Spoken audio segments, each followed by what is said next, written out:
Bienvenue chers téléspectateurs, téléspectatrices de la télévision rwandaise, bienvenue à cette édition, la grande édition en langue française. À la présentation, je suis Edith Abiti.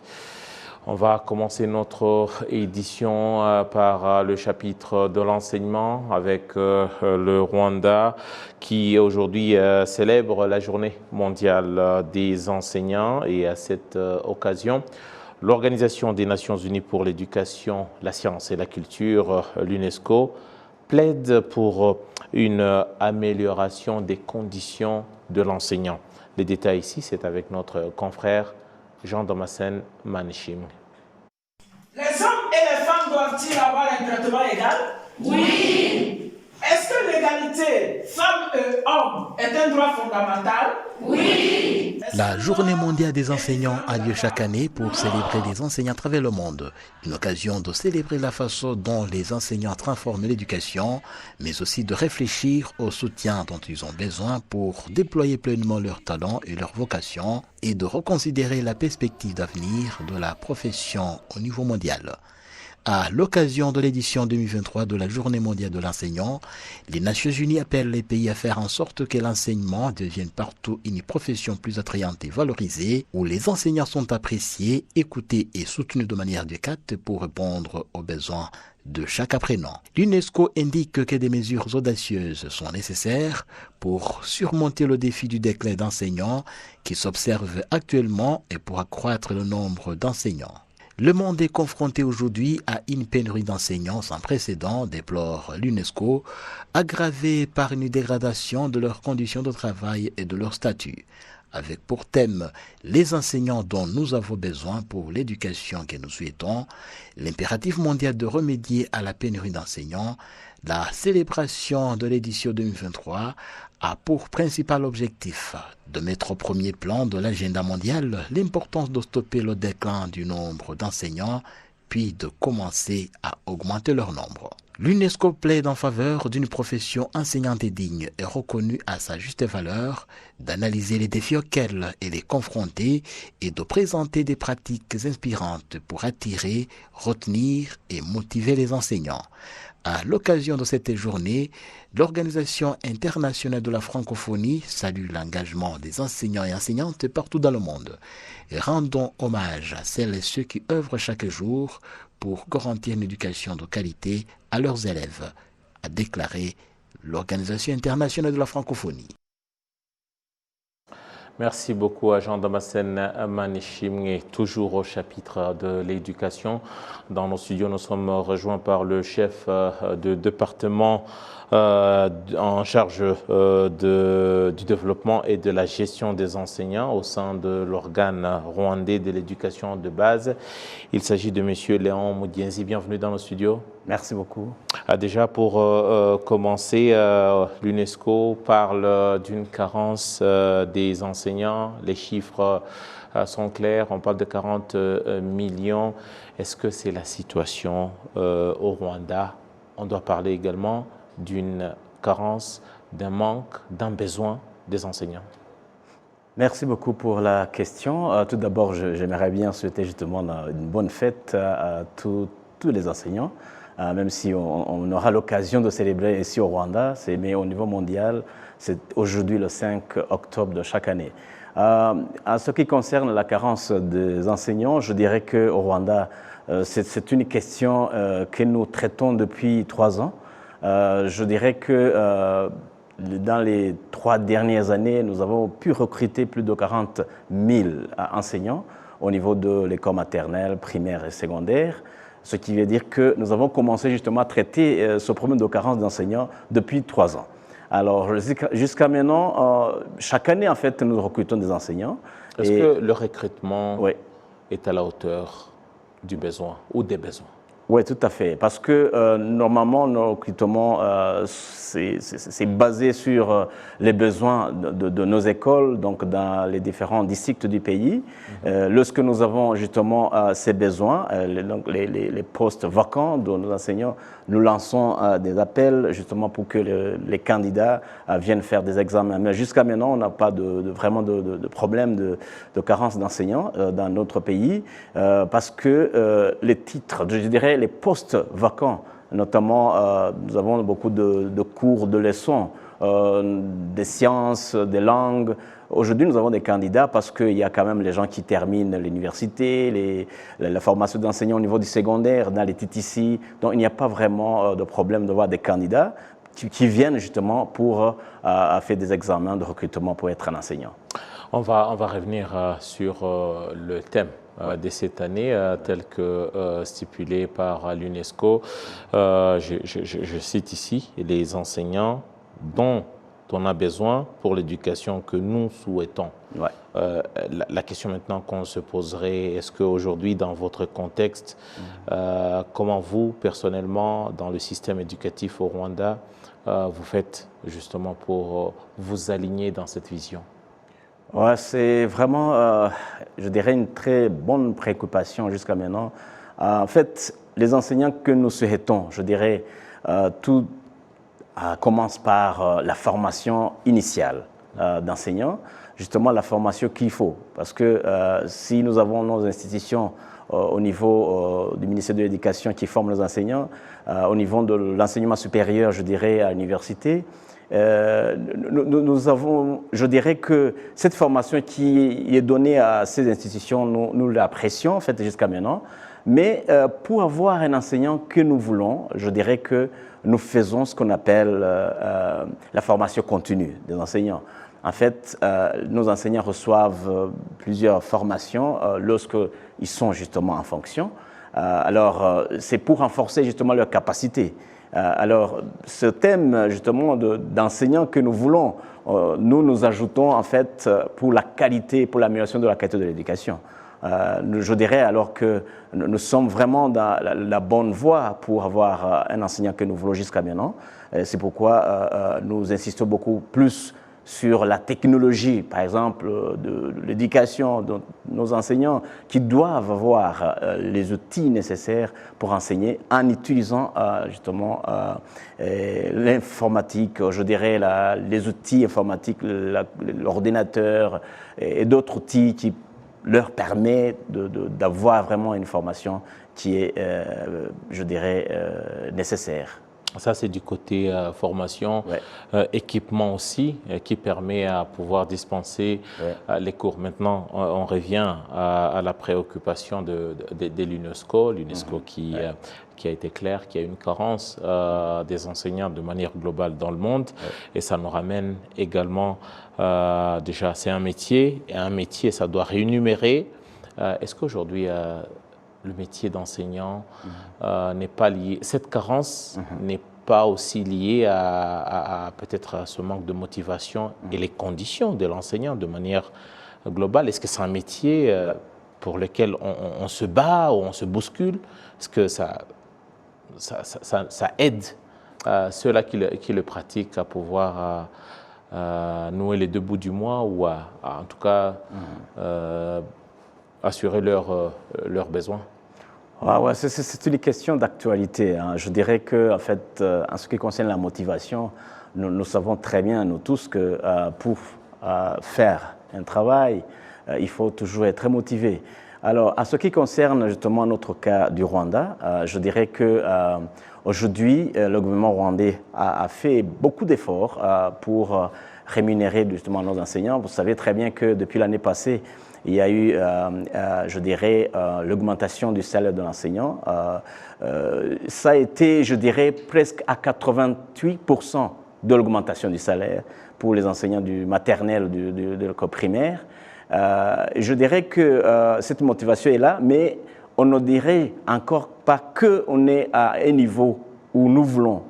On est en train d'essayer de voir comment est-ce que on augmente cette motivation, notamment chercher les moyens possibles pour leur banque, je dirais leur coopérative, Mwalimu Sacco. Vous savez très bien, aujourd'hui, nous avons Mwalimu Sacco qui donne des crédits à nos enseignants pour un taux, je dirais, très bas par rapport à d'autres, je dirais, institutions bancaires. Si à 11% par exemple, tu as un crédit, tu peux pouvoir faire, je dirais,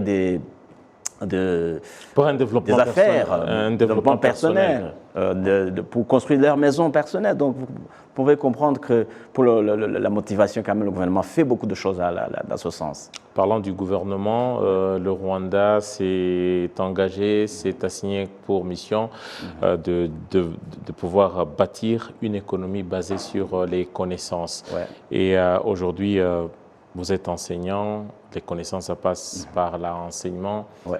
Comment faites-vous pour vous aligner dans cette vision du Rwanda à pouvoir armer, à pouvoir assurer une éducation qui va assurer l'économie du futur pour le Rwanda?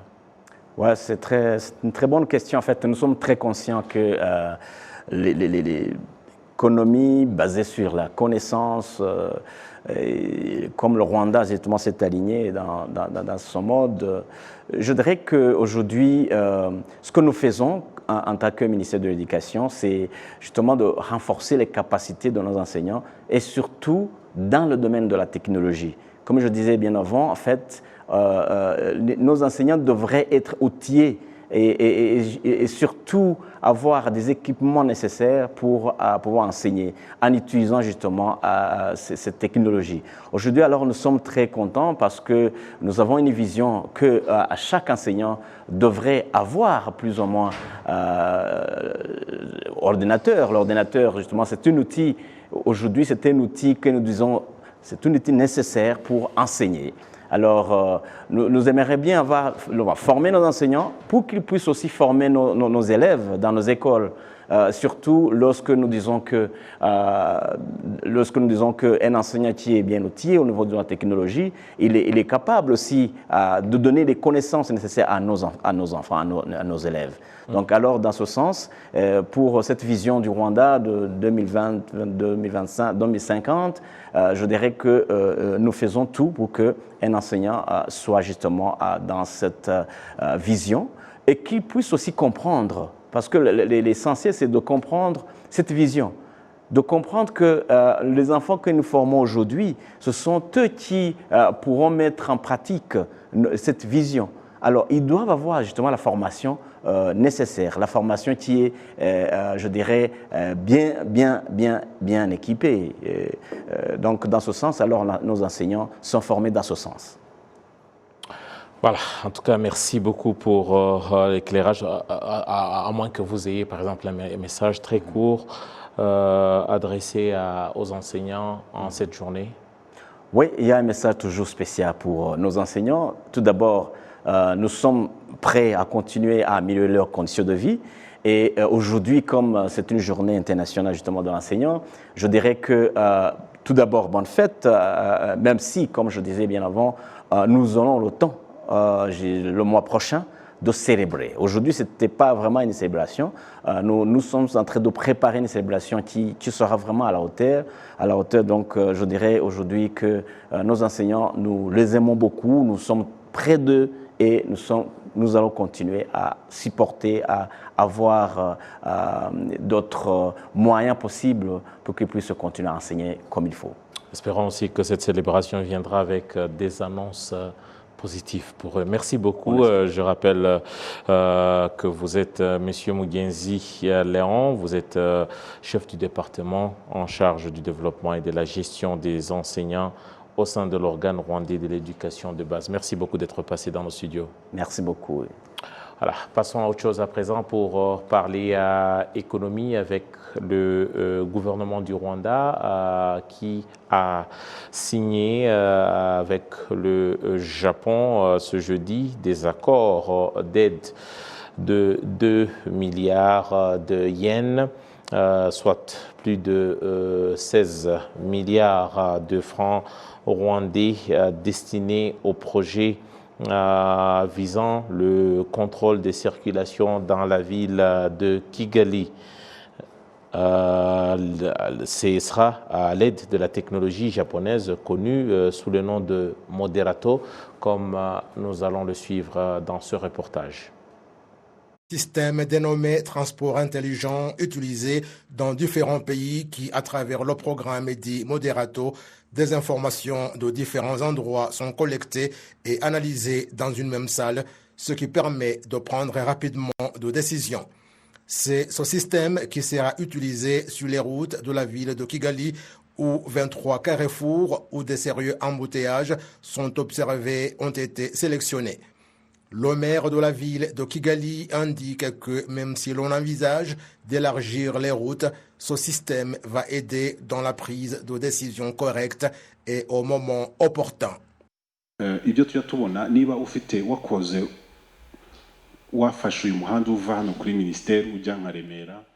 Disons que vous empruntez la route qui passe par le quartier des ministères vers Remera et qu'au niveau de Rwandex, vous faites face à un embouteillage. À ce moment-là, la jonction Rwandex et Prince vont discuter et se mettre d'accord pour permettre que les véhicules partent compte tenu de l'endroit où il y en a beaucoup. Comment accorder la priorité aux bus parce qu'ils transportent un grand nombre de personnes pour qu'ils partent tôt et rentrent rapidement? Il y aura du personnel qui sera chargé de manipuler cette technologie et certains sont sur la tâche.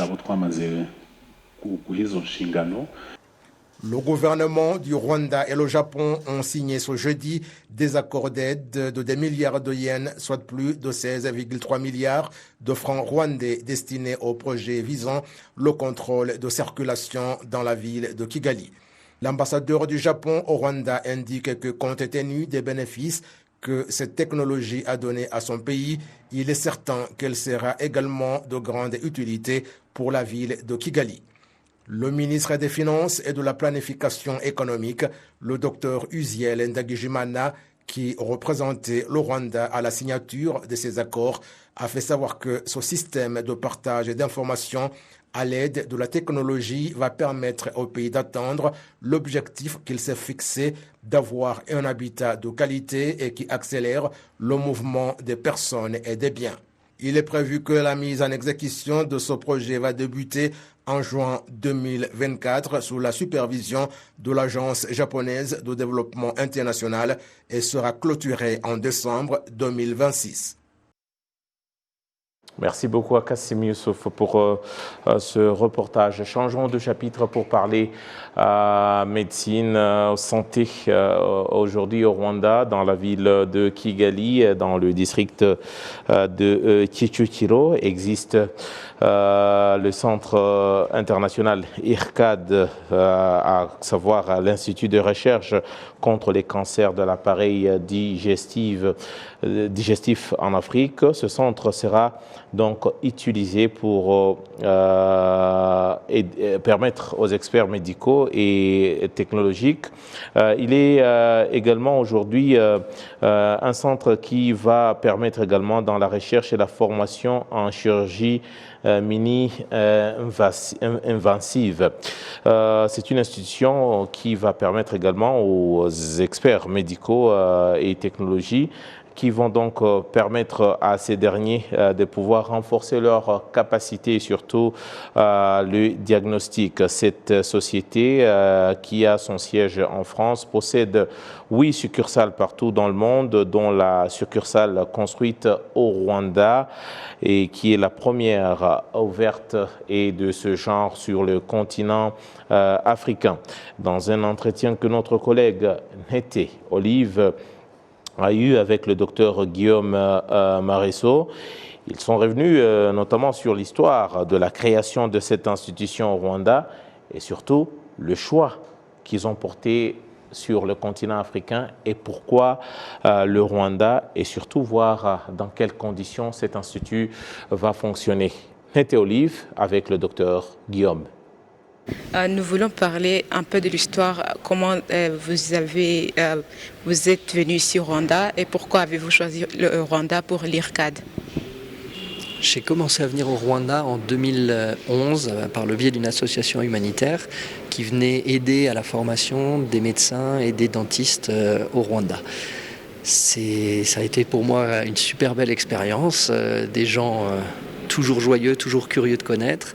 Et pourquoi ensuite le Rwanda? C'est parce que à l'époque, on a eu les contacts avec l'ambassadeur du Rwanda en France, Jacques Kabalé, et j'ai réussi à faire un entretien avec M. Maresco et l'ancienne ministre de la Santé Dieng Gashumba qui est venue à Strasbourg.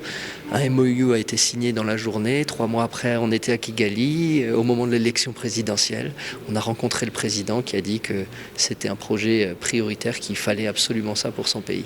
L'histoire de l'IRCAD Africa n'aurait jamais pu se faire sans déjà le président Kagame, le professeur Maresco qui est à l'origine de tous les IRCAD, et puis l'investissement important de la part du gouvernement rwandais dans le bâtiment, dans le soutien logistique, dans le soutien en personnel. On a des gens qui viennent nous aider et qui nous aident beaucoup, et puis le soutien financier du gouvernement rwandais qui aide au fonctionnement pour l'instant du centre en grande partie et en partie avec Strasbourg.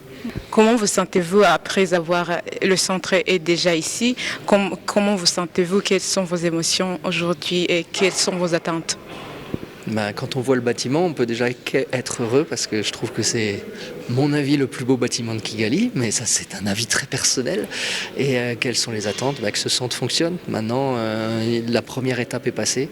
Le plus dur, à mon avis, est à venir. Il faut remplir les cours, il faut que les étudiants soient satisfaits. Et on a déjà le succès avec 32 étudiants de 16 nationalités africaines qui sont venus, des experts, plus de 20 experts qui sont venus aussi ici à Kigali.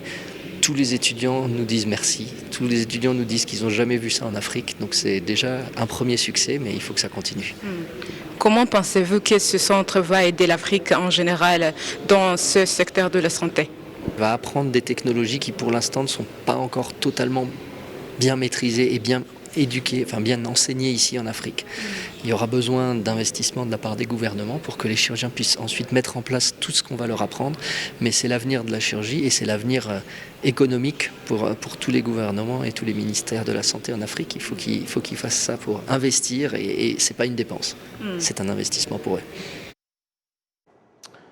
Merci donc à Nété Olive qui était avec le docteur Guillaume de IRCAD au Rwanda. Poursuivons toujours au chapitre santé avec l'association générale annuelle de l'Assemblée générale annuelle de l'association médicale mondiale qui se tient à Kigali depuis ce jeudi.